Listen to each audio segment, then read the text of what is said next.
Today, we are going to go over my picks for the best player from every draft class since the year 2000. Let's just jump right into 2000, where my pick is Henrik Lundqvist, who was taken at pick number 205.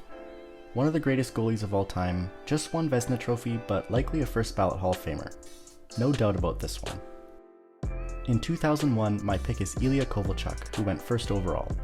Kovalchuk was a point-per-game player until he left for the KHL and came back after a 5-year hiatus. 443 career goals, including one Maurice Richard Trophy-winning year, and 876 career points in just 926 games definitely earns him this spot. In 2002, my pick is Duncan Keith, who went to the Blackhawks at number 54. Keith won 2 Norris Trophies and a Conn Smythe, as well as 3 Stanley Cups with the Blackhawks. He had 646 career points in 1,256 games. Definitely a Hall of Famer as well. In 2003, I'm definitely going with Patrice Bergeron, who went at 45. Fleury was definitely a consideration, but Bergeron barely beats him out. Bergeron has 982 points in 1,216 games with the Bruins, won 5 Selke trophies, a King Clancy Award, and a Mark Messier Leadership Award. Some people debate about whether he is a Hall of Famer or not, but to me it's obviously yes. In 2004, my pick is without a doubt Alex Ovechkin, who went first.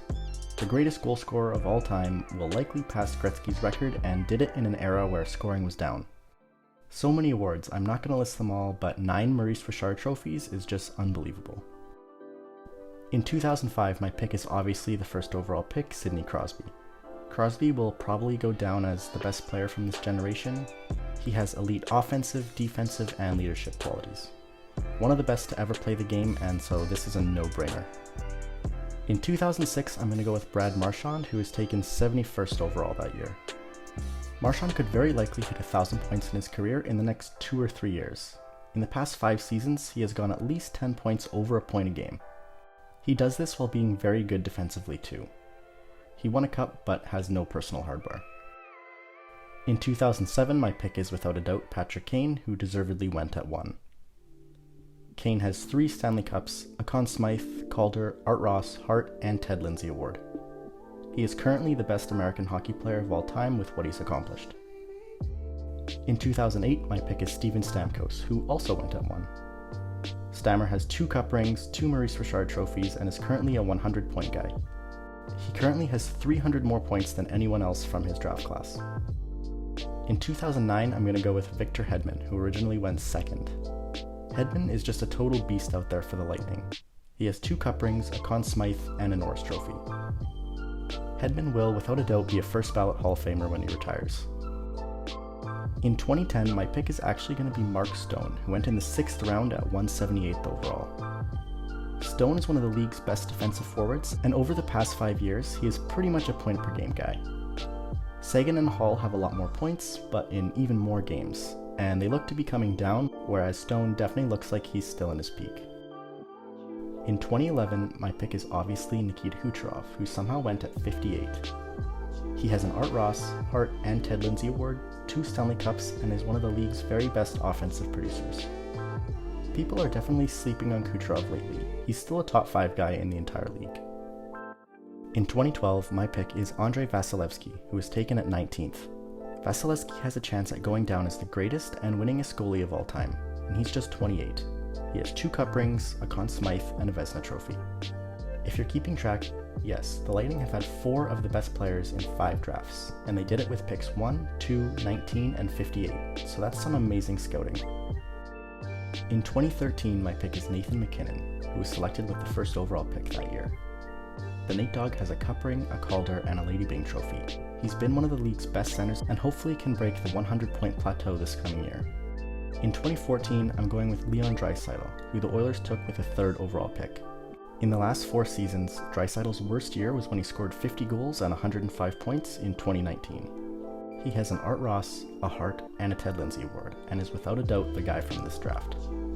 In 2015, it's Connor McDavid, who of course went at 1. There's too many awards to concisely list them all, and I don't gotta tell you if you're watching this video. He's currently the best player in the league, and there's a sizable gap between him and number 2.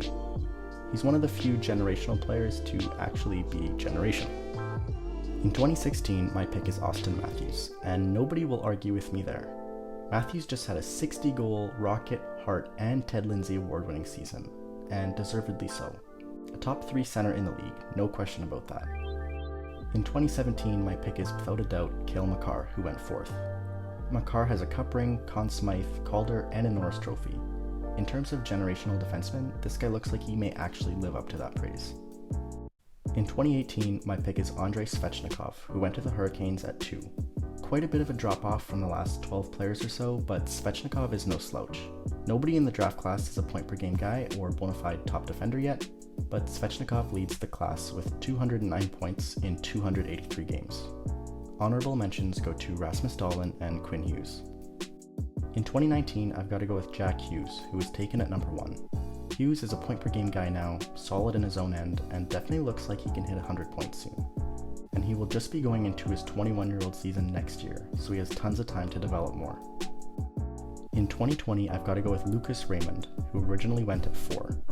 You can make a great argument for Stützle here instead, but Raymond in my opinion is just a bit better and only has 1 year of NHL experience, where Stützle has had 2 to adjust to NHL speed. Raymond just had a 57-point rookie season and is probably going to take a big step next year as well. In 2021, the year I'm capping this off since obviously none of the 2022 picks have played yet, I'm going to go with Mason McTavish, who was taken at 3 originally. McTavish had a whirlwind year this past year, but definitely looks like he'll be a superstar with how he is dominating guys his own age right now. That's it for today's video. If you enjoyed, please consider subscribing. Thanks for watching. Take care, everyone.